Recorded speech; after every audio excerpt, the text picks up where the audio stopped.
Hello, everybody. Thank you for joining me today. I wanted to chat today about what art is and delve into the many, many different types of art because I have believed for a long time that there is a place for everybody in the art world. And it doesn't matter what age or stage you are, it's not too late to bring your creative passions alive. And I truly, truly believe this. So I wanted to talk today about all the amazing different types of art, because sometimes I see people getting really stuck on what artists they are. Are they qualified? Is my art really art? Especially for some people making art with different types of materials. I know I had this at uni. When I was at uni, I I was surrounded by people that loved the figure and hated landscapes. Like my whole class were just like anti-landscapes. They're so boring. And I secretly really, really loved leaves and and I remember in that moment pushing away and following the crowd because I felt like, well, that's the art that people are interested in. I shouldn't really make art that everyone here thinks is rubbish. And I also remember at uni that my tutors and lecturers at that point loved oil, loved painting in oil. And I was using pigment inks and mixed media. And it was this big thing at uni about oils being the premium medium and the skill required to work with oils and the lusciousness of oils, which I don't doubt one bit. Oils are fantastic. I am totally pro oil, but you don't have to use oils. And I remember being at uni exploring oils, and again, nothing wrong with exploring and having a go. And I just couldn't get it like everyone else. And I remember desperately wanting to love oils, like, just please, so I can fit in. And I remember so badly, I spent a fortune. In fact, I've still got all the tubes on oil paints. I spent a fortune, and as lovely as they are, I really do understand why people like them. I just felt like I was going against my grain. Have you ever felt that way? Where you're just, I don't know, it just didn't feel natural to me. And I tried and tried and tried.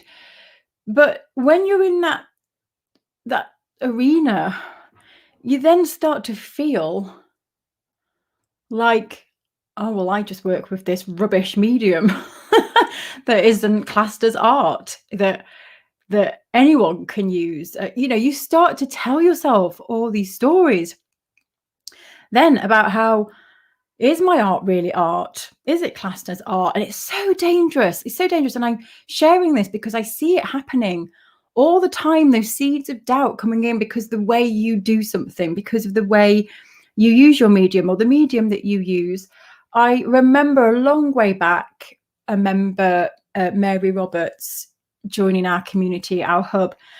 And she was feeling all these feels because she made art with acrylic inks. And, acrylic inks are really popular now, but they're a kind of new medium. And she said the same thing, that when she was at art school, and art school has a lot to answer for.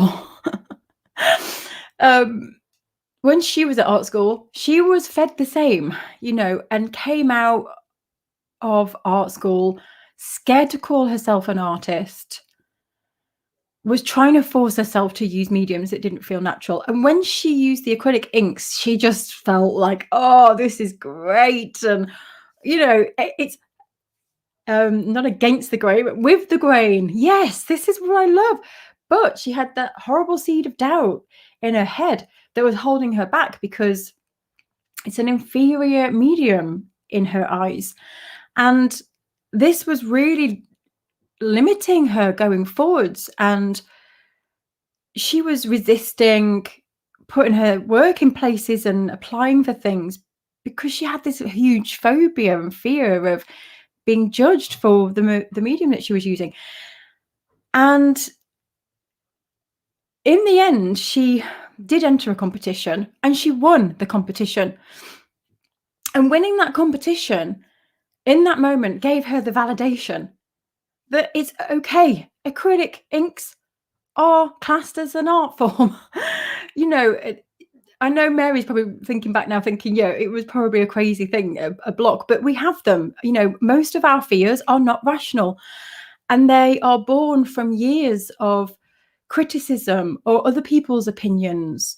And that's when we really start to doubt ourselves. And so Mary, I'll never forget when she won that award, she was like, now I feel like I can just put my work out there, feeling confident that it is actually art. And I'll never forget that day. And then what happened after that was she started to fly and she was represented by galleries and it was incredible to see. But what I noticed throughout watching Mary's journey was it took that win in a competition to get her to move out of her way. Now, not all of us have that competition that we win. And I thought to myself in that moment, what if Mary hadn't have won that competition that day? The parallel universe of, where would Mary ended up of actually going if she hadn't have got that validation? It gave her permission in her own mind to really push forwards. But if she hadn't have had that, she would have stayed small, is my guess. She would have kept doubting herself. And it's interesting to me that if you don't get the competition win, we've got to find another way to keep pushing forwards, because it was amazing to see Mary's growth after she had that internal validation. And that's why I want to share this video with you today, because art is a visual language and it doesn't matter what materials you use. It doesn't matter what it's born from. I honestly, truly, truly believe there is a place for everybody in the art world. Everybody has a voice. And to me, we focus on visual arts. It's something visual, 2D, 3D, that you are creating that speaks to somebody else. And that is it in a nutshell. That's art. And I've spoken about this before, but not getting too hung up on whether it's craft or whether it's fine art or whether it's, conceptual or, those terms are useful for us to navigate and to learn and to sometimes figure out our place or who we can relate to, but they don't define us. And there's a great quote here. Let me read this quote, but this is from Seth Godin. And he says, art is what we call the thing the artist does. It's not the medium or the oil or the price or whether it hangs on a wall or if you eat it. What matters, what makes it art, is that the person who made it overcame the resistance, ignored the voice of doubt, and made something worth making, something risky, something human. Art is not in the eye of the beholder. Art is in the soul of the artist. And I love that quote, Seth Godin. Thank you. I'm sure Seth Godin isn't watching, but I thank you if you are. And yeah, it's so true. And there's so much to take from that statement. And it is about the process. And I have my own mantra, which is find your voice, find your people. And when you hone in on that and work on finding your people, then it doesn't matter what medium or what, what it's all born from or what label you have. You carve out your own place in the world. And we did a whole article on this in our magazine. Our first ever magazine, Your Art Matters magazine. The quote will be left for you to get a free copy, because this is you can get a free digital copy of this. And we have a whole section in the magazine on, what is art, and opening our eyes to the different kinds of art. And we really wanted to do this to help people accept themselves, no matter what medium or what type of art you make. It's just going, yeah, this is what I like. And that's what matters as an artist, finding your grain in the wood, the direction that feels great for you instead of working against it. I remember, I'm just saying this, and I've just remembered another going against the grain moment. Have you got an against the grain moment? I remember my other one, which was, makes me laugh now, perspective. I don't know if you've been to art school, you know that you have to do all the things at the beginning, and perspective was what I always struggled with. And I still now do this. When I draw a scene, I draw everything as if I'm elevated, floating above the scene. And I know all the rules about the angles of the lines, and but still now, after decades and decades, I still elevate myself like I'm floating above the landscape. And it used to bother me when I was at art school, because every time we used to sit down to draw something, everybody would have in my eyes, the perfect perspective. And there would be me hovering over the top. But now what I think is, well, that's and trying to do it the right way just felt off. It just felt, I just couldn't do it. And it felt hard. And so now I accept my wonky brain, and I think, well, I obviously want to hover over the top of things. And I have this ability to make myself look like I'm hovering over the top when I'm actually not. So it's nice now, because I embrace that. I embrace that wonkiness and that off perspective, and feel that I'm going along my own grain. And it's so nice. It's so liberating when you just accept. And I think sometimes, it's okay to improve. And if it was my passion to learn perspective and get that view, then there's nothing wrong with that, is there? I could have spent my whole art life thinking, no, I want to nail perspective. And I'm sure with determination, I would. But there was something for me just resisting it, going, no, I'm quite like this wonky perspective. And so it's liberating when you just start to just own the materials that you love, the things that you find inspiring, the way you use a medium that no one else uses in that way. And you own that. And when it feels good, it's like, it doesn't matter what anyone else says, what anyone else thinks. It's art, and that's that.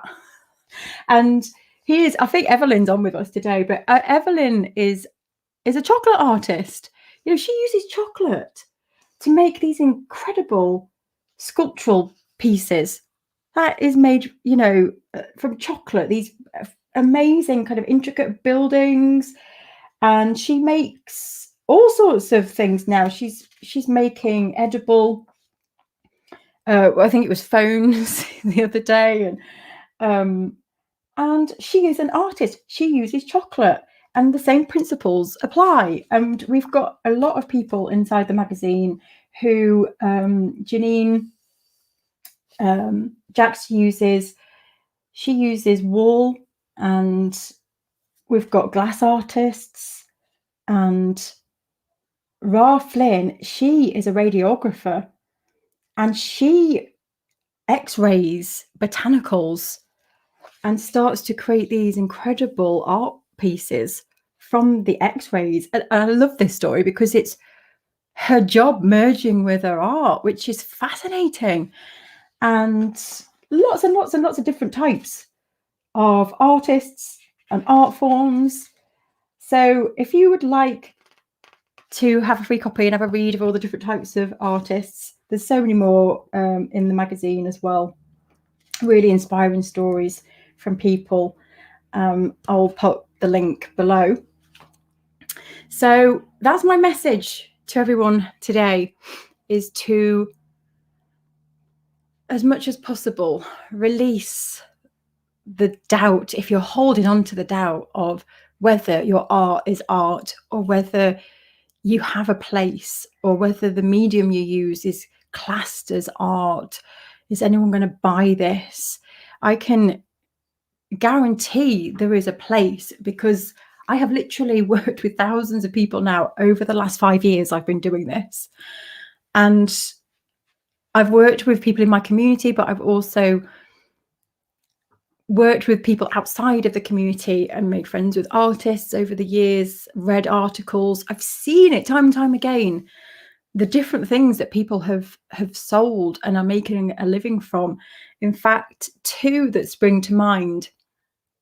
One was one of my professors at university. He created a Pritt stick. A Pritt stick is a glue stick. And I don't know, no, I don't have one. I was going to see if I had one lying around. He created a Pritt stick, and it was stuck to the wall. And he basically sold the concept of that for, I think it was £3,000. And most recently, somebody sold a banana.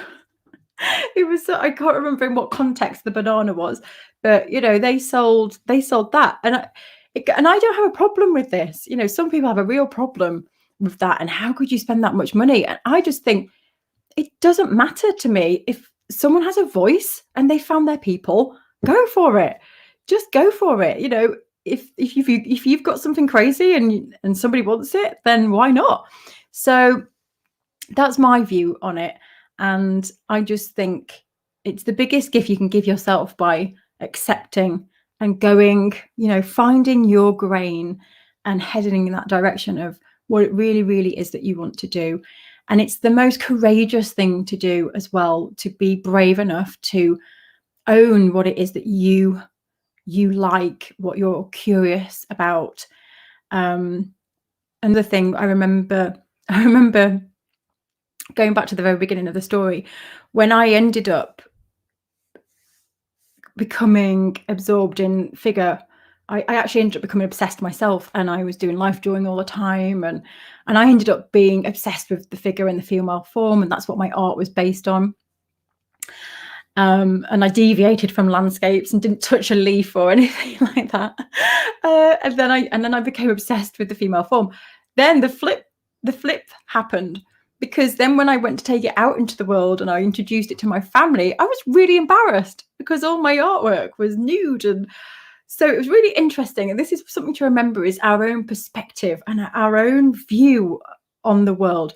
Because when I was at art school, it was accepted. It was beautiful. Then when I moved and flipped to then showing it to friends and family and everything else, I felt a bit ashamed and a bit embarrassed. And my nan turned up and I was trying to explain it. And it's in these moments that when we start to doubt ourselves and we start to want to shrivel away. And so it is courageous. It's a courageous thing to just own who we are, our voice as an artist, which is really vulnerable sometimes when we are sharing ourselves through our art. And at the same time, it is one of the most liberating things that we can do. So I encourage you all to just own it, put it out there, and know that not everybody has to like your work, especially your friends and your family. So I'm going to end on that one today. Thank you so much for joining me. Okay, I'm going to head to the comments. How are you all on this lovely Monday? We have sunshine here in the UK. We've been off this week, last week, with the kids. And it was really, really, really nice. Yeah, it's sunny when Colin's saying, because usually it's cold where you are. Yeah, Evelyn's here. I see you, Evelyn. Nice to have you here. Hello. Oh, Marita, it's all I always just think Australia is just hot all the time, and that's just my naive view of the world. Thank you, Peon. It had to go because it was all dead before. Oh, hello, Angie.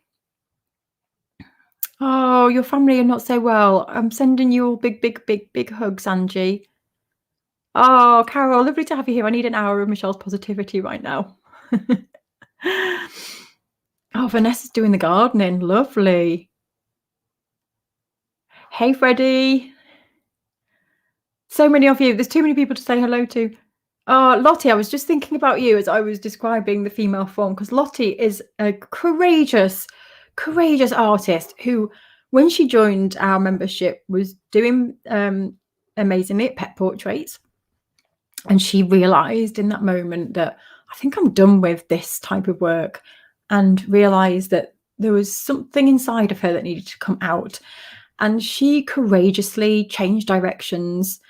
And one thing I will say is that Lottie is doing a lot of work on helping, women especially accept their bodies, and has done whole collections on acceptance, and I think all types of people, celebrating the body and celebrating the flaws and the beauty that we don't see. And what has come with that is this sorry, I'm stuttering now because I'm realizing about this inclusiveness. The words that I use sometimes aren't inclusive, so I do apologize. I'm still learning about all of this, but Lottie is beautifully putting this amazing work out there. But what comes from that is this resistance from Facebook, because they don't like, I don't even know if I can say it because the video will be taken down, their nipple. And she gets her work taken down, and she gets all this stick, and that must be tough. I'm trying to put myself in your shoes, Lottie, because that must be tough. You are up against resistance from people who have opinions, and Lottie is bravely pushing against that resistance and the people who are, trying to censor everything.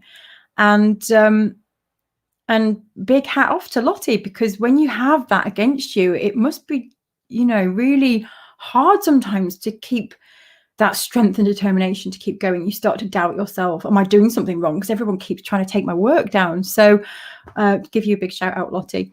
But I'm confidently refusing to use oils because I know the smell will give me sensory overload. I can just about handle oil pastels, but acrylic and gouache work best for me, and I'm happy to argue their value with anyone. I love it.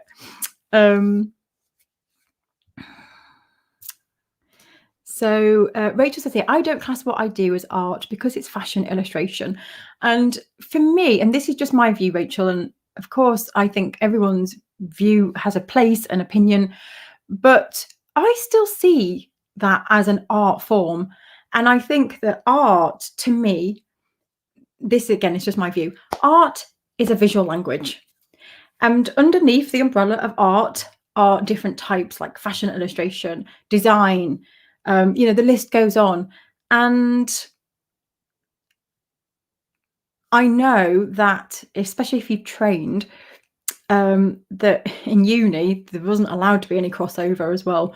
As a fine artist, I was frowned upon when I started to try and bring surface pattern and design elements into the fine art genre. So yes, it's interesting, but I believe that it is art. But I can see people saying, yes, it is. Yes, I love this. Grayson Perry used clay to challenge the medium of art, and he won the Turner Prize. Exactly. Oh, and don't get me started on that one. If Sharon was here now, this big debate. Marita knows about this debate as well in the pottery world, and using clay, and the term that the makers and the creators, and it starts to get so muddled, doesn't it?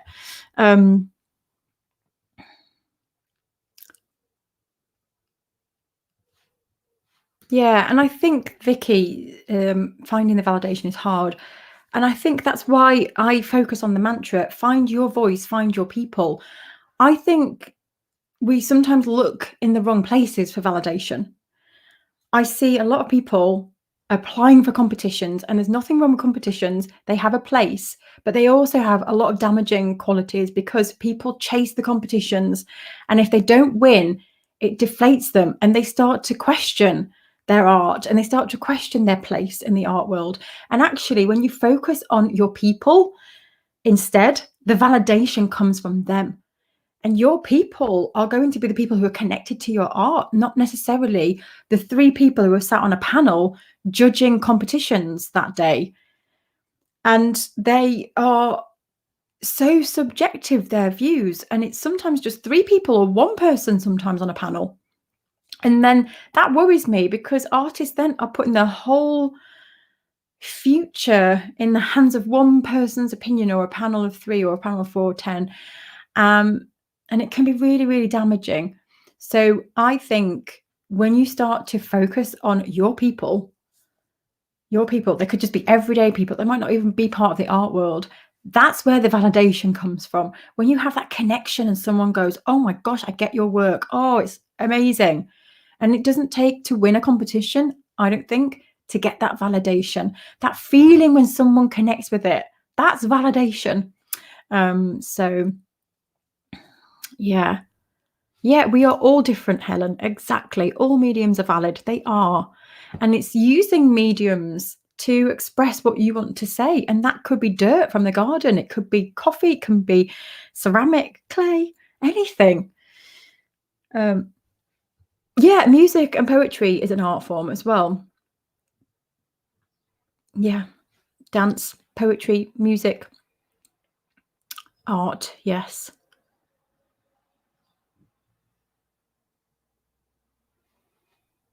Oh, see, oh yeah, because we were really pushed towards conceptual as well, because it seemed to be a trend happening at the time. And I spoke to an old friend recently, and he said that he gave up art school and art because he was told through his O levels years and years ago. He got like a D grade or something, and he said, looking back now, he realized it was because of the system. It wasn't any reflection on his art. It was ticking boxes, basically. But that grade for him killed the passion for art, and he didn't continue or pursue. And I've heard this story from hundreds and hundreds and hundreds and hundreds of people now. Could even be over 1,000. I've got emails poured in from people over the last 5 years, conversations from people that gave up because of either art school or friends and family. Yeah.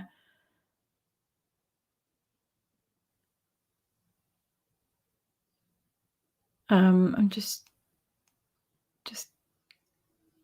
going through.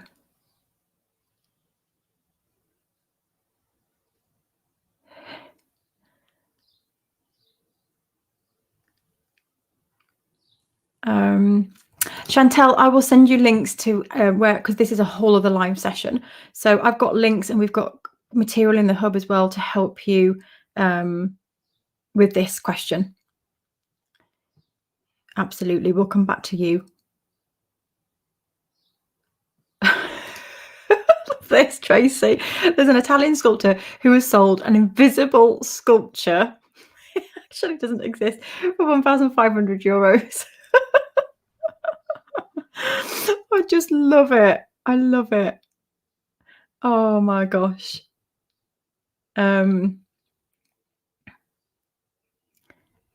Yeah, and Dawn, I think that, yeah, there will be a lot of galleries that won't take textile art because they don't have the customer, they don't have the people.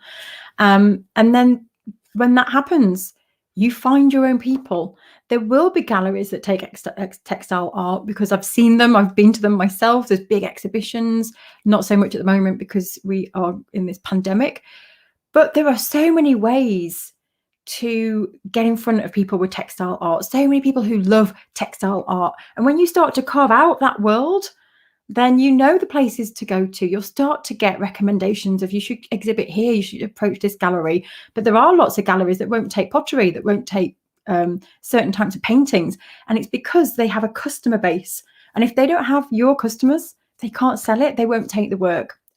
So it's all about find your voice, find your people. I'm going to end on that one. So have a wonderful, wonderful, wonderful week. And hub members, if you're a hub member, we're doing breakout sessions this week. So you're going to be able to go into small little groups with members and chat to others. Details will be sent later today.